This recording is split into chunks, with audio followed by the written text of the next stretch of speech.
The smell of yeast and burnt sugar clung to my clothes as I pushed through the heavy door of O'Malley's pub. After 14 hours on my feet, my lower back throbbed with each step, and flour still dusted the creases of my jeans, despite 3 attempts to brush it away.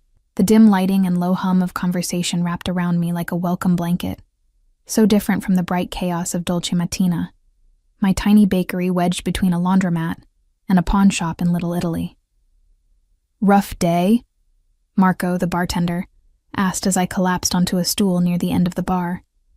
He was already pouring my usual, a whiskey neat that I'd learned to appreciate during the grueling first year of business ownership. "The espresso machine died during morning rush," I said, accepting the glass gratefully. Then I burned 3 batches of biscotti because I was trying to fix it myself. And Mrs. Ricci came in to complain that last week's cannoli weren't sweet enough. I took a long sip, feeling the burn slide down my throat. "Sweet enough. Can you believe that?" Marco chuckled, his weathered face crinkling with sympathy. "Mrs. Ricci complained when my grandmother made her cannoli, and that woman was Sicilian. Don't take it personal. Alessia." I knew he was right, but exhaustion made everything feel heavier tonight. 25 years old, and some days I felt ancient. My mother would have laughed at that, would have told me in her musical Italian accent that I didn't know what tired meant. But Mom had been gone for 3 years now, and the bakery, her dream that I'd inherited along with her recipes and her debts, was my responsibility alone. "Another?" I said, pushing the empty glass toward Marco. He raised an eyebrow, but poured. The second drink went down easier than the first, the third easier still.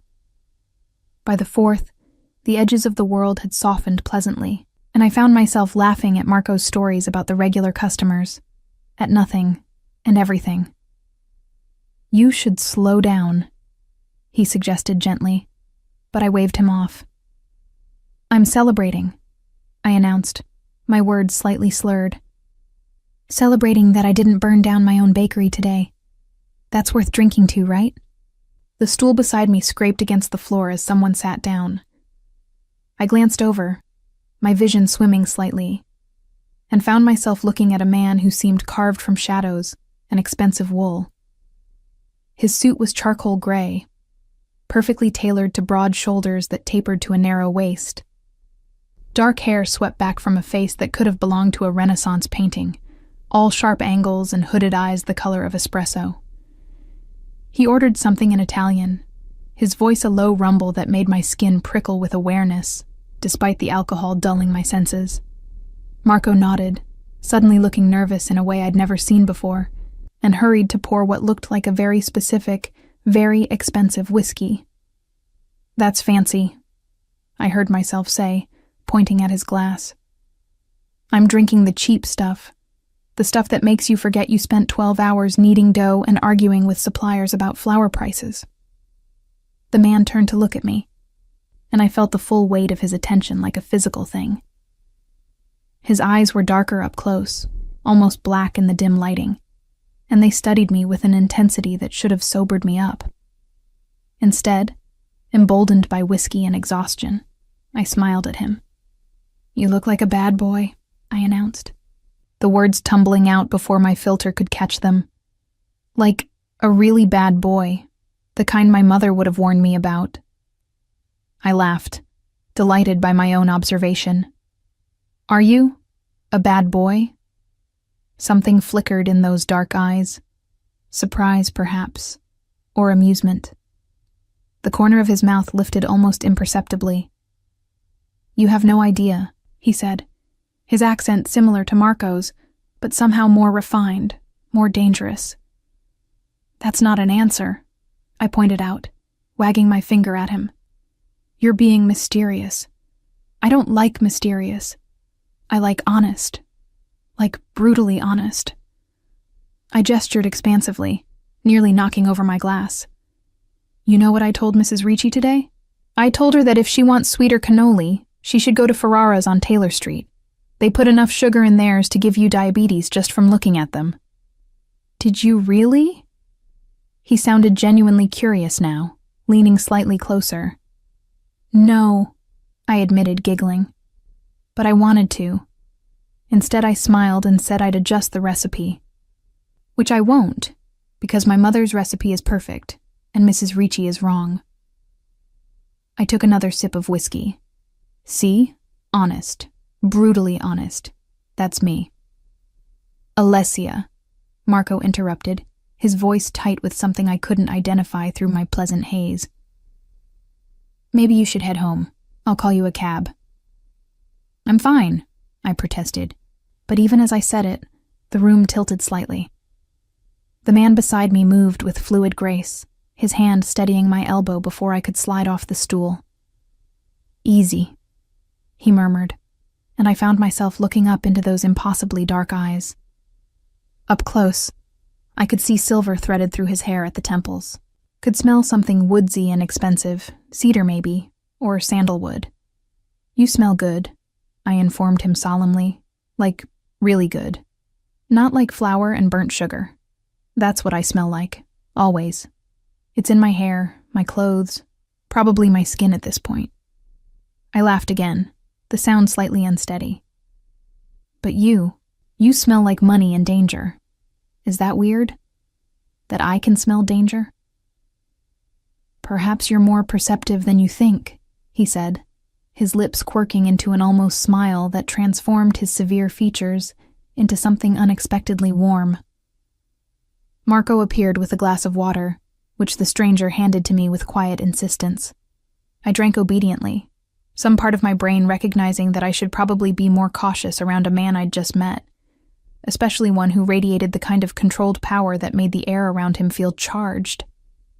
I should go, I said, attempting to stand.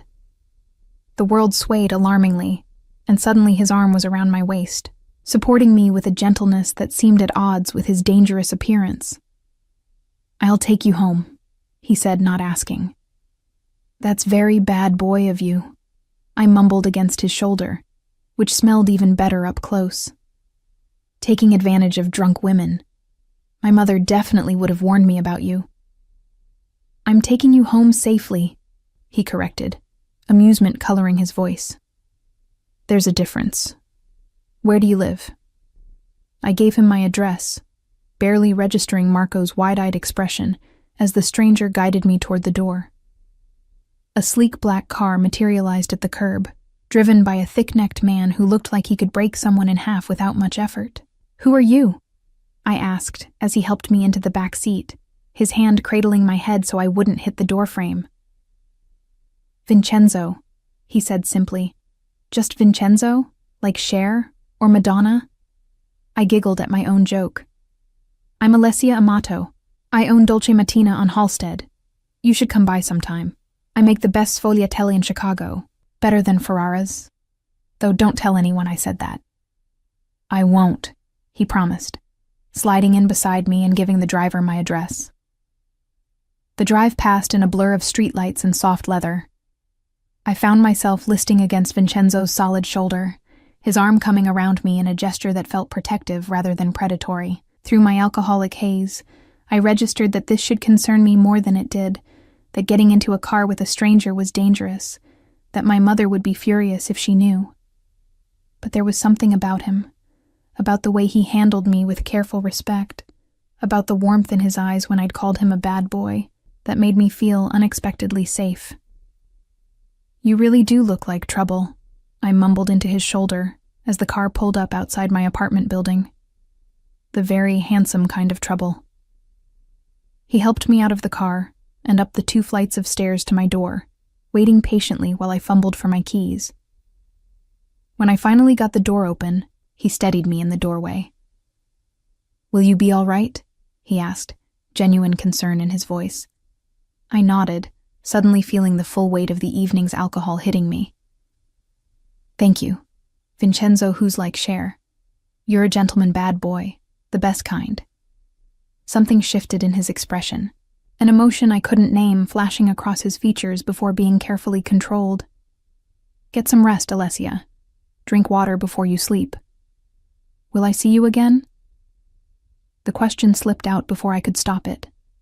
His smile was slow, dangerous, and completely disarming. "Yes, I think you will." As I closed the door and leaned against it, listening to his footsteps recede down the hallway, I had the strange, inexplicable feeling that my life had just tilted on its axis, that the handsome stranger with the expensive suit and the dangerous eyes had somehow become important in a way I couldn't yet understand. I stumbled to bed, still wearing my flour-dusted clothes, and dreamed of dark eyes and woodsy cologne, and a voice that promised both danger and safety in the same breath. The hangover arrived with the dawn, pounding behind my eyes with vicious enthusiasm. I dragged myself out of bed, swallowed 3 aspirin with a liter of water, and somehow made it to the bakery by 5 a.m. to start the day's baking. My head throbbed with each movement, but muscle memory carried me through mixing dough, shaping loaves, preparing the cases for the morning rush. By the time I flipped the sign to open at 7, I'd almost convinced myself that last night had been an alcohol-induced hallucination. Surely I hadn't called a complete stranger a bad boy. Surely I hadn't gotten into his car, hadn't pressed against his shoulder, hadn't asked if I'd see him again. The memory made me cringe as I served Mrs. Chen her usual sesame bread and espresso. Professional, I reminded myself. I was a professional business owner, not some silly girl who got drunk and flirted with dangerous-looking men. The morning rush came and went. I was restocking the cannoli case when the door chimed, and I looked up to find Vincenzo standing in my bakery. He looked different in daylight, or perhaps I was simply sober enough to see him clearly. The expensive suit remained, this time a navy that made his dark eyes even more striking, but what caught my attention was the way he surveyed the small space, with the same intense focus he'd turned on me last night, as if cataloging every detail, every entrance and exit, every potential threat. "You came," I said stupidly, heat flooding my cheeks. I'm sorry about last night. I don't usually drink like that, or call people bad boys, or accept rides from strangers." "You were honest," he said, approaching the counter with that same fluid grace I remembered. I appreciated it. Up close, in the bright overhead lights, I could see more details I'd missed. A small scar near his left eyebrow. The way his jaw was just slightly asymmetrical, as if it had been broken once and healed imperfectly. Hands that looked powerful, despite their elegant shape, with knuckles that showed the faint shadows of old scars. "What can I get you?" I asked, forcing myself into professional mode. "The sfogliatelle are fresh from the oven, and I have some excellent biscotti if you're looking for something to go with coffee." "The sfogliatelle," he decided, "and an espresso. You mentioned yours were better than Ferrara's." I couldn't help but smile at that. I was drunk when I said that. "But you meant it." It wasn't a question. "Yes," I admitted. "I absolutely meant it." As I prepared his order, I felt his eyes on me, watching with that same unsettling intensity. Most of my customers chatted while I worked, shared gossip about the neighborhood, complained about the weather or the cubs. Vincenzo simply watched, silent and observant, as if I were something worth studying. "Here," I said, sliding the plate across the counter. The sfogliatelle was perfect, if I said so myself. The layers of pastry shell crisp and golden. The ricotta filling just the right balance of sweet and creamy. He took a bite, his expression remaining carefully neutral. But I saw the slight widening of his eyes, the barely perceptible nod of approval. "You were right," he said finally. "Better than Ferrara's." The compliment warmed me more than it should have. "My mother's recipe. She learned it from her grandmother in Naples." "Your mother?" he prompted gently. "She died 3 years ago. Cancer." The words still hurt to say, but less than they used to. She always wanted to open a bakery in Chicago. This was her dream. I gestured at the small space around us. "I'm just trying to keep it alive." Something shifted in his expression, a softening around the eyes that made him look less dangerous and more human. She would be proud. We talked as he finished his pastry and espresso. Or rather, I talked, the words flowing easily despite my usual reserve with customers. I told him about the challenges of running a small business, about the constant battle with suppliers and rent and health inspectors, about how some mornings I wondered if it was worth it, if I should give up and get a normal job with normal hours and a normal paycheck. But then someone like Mrs. Chen comes in, I said, and she tells me that my sesame bread reminds her of her childhood in Taiwan, even though it's not the same at all. Or Mr. Rossi says my focaccia is almost as good as his mother's used to make. And I remember why I do this. Because you make people happy, Vincenzo observed. Is that silly? I asked. Making happiness out of flour and sugar and butter? No. His voice was firm, almost fierce. It's not silly at all. He came back the next day, and the day after that, always in the late morning, after the rush had subsided but before the lunch crowd arrived, always ordering something different, the cannoli, the biscotti, the fig cookies my mother used to make only at Christmas.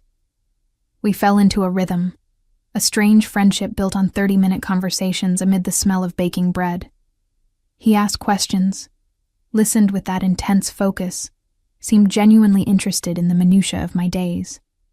I found myself looking forward to his visits, to the way his presence made the cramped bakery feel less lonely. I learned small things about him through careful observation. The way he always sat where he could see the door. How his phone rang constantly, but he always silenced it when talking to me. The expensive watch on his wrist, the kind that cost more than 6 months of my rent. The way other people in the neighborhood reacted to him, respectful, bordering on fearful, giving him a wide berth on the sidewalk. "What do you do?" I asked one day, 2 weeks into our routine. "For work, I mean. You're always in a suit, but you never seem to be in a hurry to get anywhere." He smiled, that slow, dangerous smile I'd come to recognize. "Import and export, family business." "That's vague," I observed. "It is," he agreed, not elaborating. "Are you being mysterious again?" I challenged, hands on my hips. "Because I told you, I don't like mysterious. I know, you like honest." He leaned forward slightly, his dark eyes holding mine. "But sometimes, Alessia, honesty can be dangerous." A shiver ran down my spine that had nothing to do with cold. "Are you dangerous, Vincenzo?" "Yes." No hesitation, no attempt to soften the truth. "To some people, never to you." I should have been frightened, should have recognized the warning for what it was, and asked him to leave, to stop coming to my bakery. Instead, I found myself drawn to that honesty, to the way he answered my questions without flinching, even when the answers revealed shadows I couldn't quite see. By the 3rd week, I caught myself watching the door at 10:30, waiting for him to arrive. Caught myself saving back the best sfogliatella of the morning, the one with the most perfect layers. Caught myself wearing lip gloss to work, something I never bothered with normally. "You like him," my assistant Rosa observed one afternoon after Vincenzo had left. She was a sharp-eyed woman in her 60s who'd known my mother and had strong opinions about everything. "He's a customer," I protested weakly.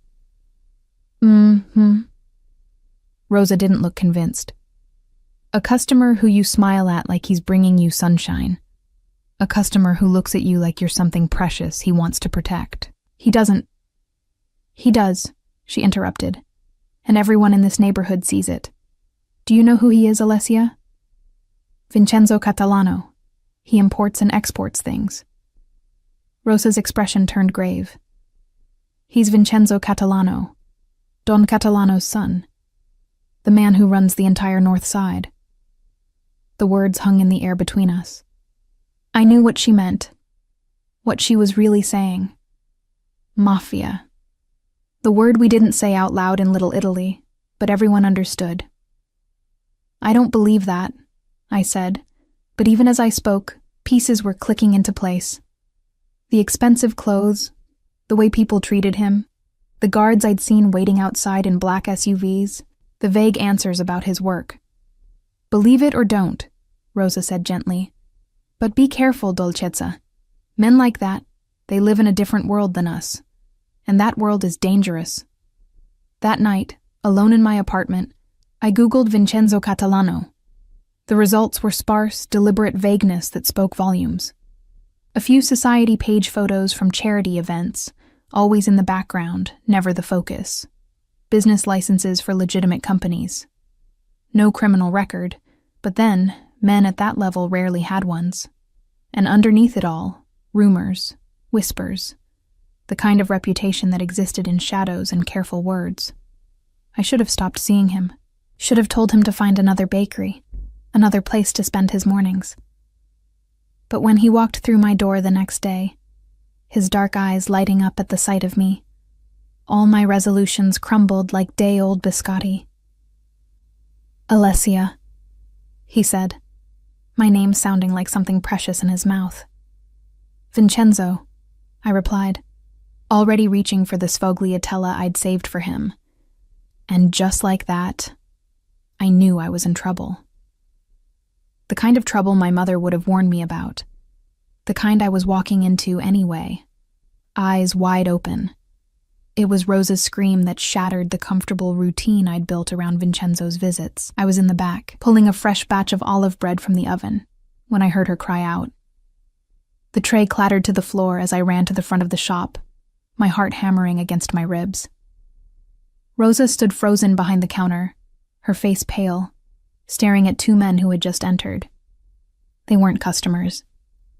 Everything about them, from their cheap suits to the way they positioned themselves to block the door, screamed threat. "Where is he?" the taller one demanded in English heavily accented with what sounded like Russian. "Where is Catalano?" "I don't know who you're talking about," I said, my voice steadier than I felt. "This is a bakery. If you're not here to buy something, don't play stupid." The shorter man moved toward the counter, and I saw the bulge under his jacket that could only be a weapon. "We know he comes here. Every day like clockwork. Where is he?" "I'm right here." Vincenzo's voice came from behind them, soft and deadly. I hadn't heard the door open, hadn't seen him arrive. He simply materialized, and suddenly the two men were the ones who looked afraid. "Catalano." The taller man turned, trying to maintain his bravado, but failing. "Our boss wants to talk to you. About territories. About arrangements." "Then your boss can call my office like civilized people do." Vincenzo's voice remained calm, but there was something underneath it now. Something cold and absolutely merciless. "He doesn't send men to a bakery. To terrorize innocent women. We weren't... Get out." 2 words, quietly spoken, that carried more threat than any shout. "And tell Sergei that if any of his men come within 2 blocks of this place again, I will consider it a declaration of war." The men fled. Actually fled, stumbling over each other in their haste to reach the door.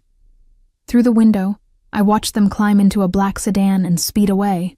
Vincenzo turned to me, and I saw something in his eyes I'd never seen before. Fear. "Are you hurt? Did they touch you?" "No, we're fine," I said, but my hands were shaking. Rosa had sunk onto a stool, fanning herself with a newspaper. "Madonna mia," she breathed. "Madonna mia." "Rosa, go home," Vincenzo said, his voice gentling. "Take the rest of the day off, with pay," he added, glancing at me. After Rosa left, still muttering prayers, Vincenzo locked the front door and flipped the sign to "closed." I wanted to protest, to tell him he couldn't just close my business. But the words died in my throat when I saw his expression. "We need to talk," he said. "Yes," I agreed. "We really do." We sat at one of the small tables by the window, the afternoon sun streaming through and illuminating the fine dust of flour that always seemed to hang in the air. For the first time since I'd met him, Vincenzo looked uncertain, his powerful hands clenched on the table between us. "You know what I am," he said finally, not a question. "I've heard rumors.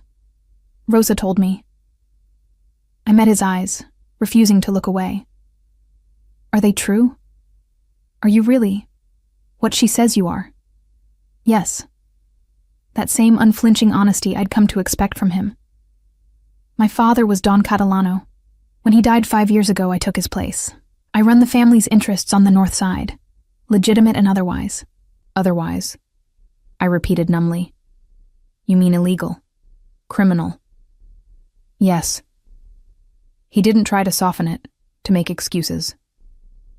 I'm not going to lie to you, Alessia. I've done things that would horrify you. Things I'm not proud of, but things that were necessary to protect what's mine. I absorbed this, trying to reconcile the brutal reality with the man who had spent the last month eating pastries in my bakery, who listened to my stories with genuine interest, who looked at me like I was something precious. Why did you come here? I asked. That first morning after the bar, why did you keep coming back? His expression softened. Because you called me a bad boy and meant it as an insult. Because you were honest with me in a way no one else dares to be. Because when I'm here, in your bakery, I get to be just Vincenzo. Not Don Catalano, not the head of the family. Just a man who likes sfogliatelle and the woman who makes them.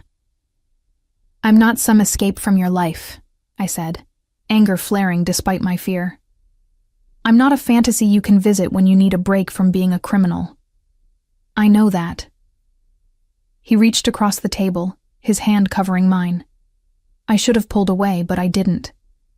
You're real, Alessia. The only real thing in my life. And that's why this is so dangerous. What do you mean? He withdrew his hand, running it through his hair in frustration. Those men today, they're from the Volkov organization. Russians trying to muscle into our territory. They've been looking for leverage, for any weakness they can exploit. And now, they know about you. The implications settled over me like a shroud. They know you care about me, so I'm a target. Yes. The word was heavy with regret. Which is why I need to stop coming here. Need to stay away from you, keep you safe. Something fierce rose in my chest, surprising me with its intensity.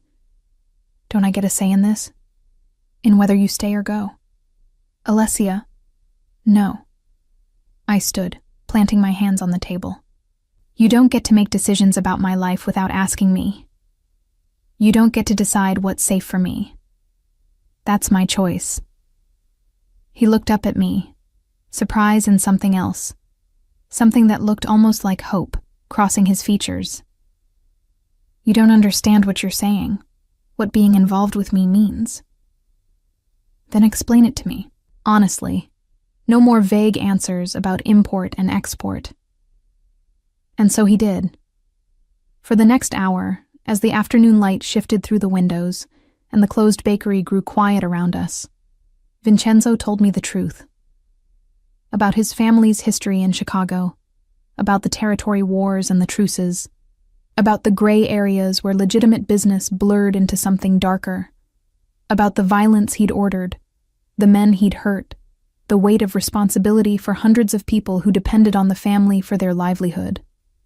He didn't try to make it palatable, didn't try to paint himself as anything other than what he was, a man who had inherited a position of power and had done what was necessary to maintain it, regardless of the cost to his soul. I'm not a good man, Alessia, he finished. I'm exactly the bad boy you called me that first night. Worse, actually. I sat with this information, turning it over in my mind. Everything in me should have been screaming to run, to get as far from Vincenzo Catalano as possible. But instead, I found myself thinking about the way he'd protected Rosa and me today, the gentleness in his hands when he'd steadied me that drunken night, the authentic interest he'd shown in my life and work. I need time, I said finally, to think about this. About what it means. Relief flooded his features. Of course, I'll arrange for security, men to watch the bakery, make sure you're safe while you... No. The word came out sharper than I intended. No guards, no protection. If I'm going to make a choice, I need to make it freely. Not because I'm surrounded by your men, not because I'm afraid of the Russians or anyone else." His jaw tightened, but he nodded. 3 days. That's all I can give you. After that, if you tell me to leave, I will. But I'm placing guards whether you like it or not, non-negotiable." "Fine." I crossed my arms. 3 days. Hey everyone, sorry to interrupt, but as most of you probably know by now, YouTube isn't paying me for these videos anymore. So this complete video is my gift to the supporters who are keeping this channel alive. You'll find the full story over on Buy Me a Coffee. For those who can't support financially right now, I totally understand. I'll still be posting some videos here, but less frequently, because I need to focus my time on the community that's helping me keep this dream going. The link is in the description. Thank you so much for everything. I love you all.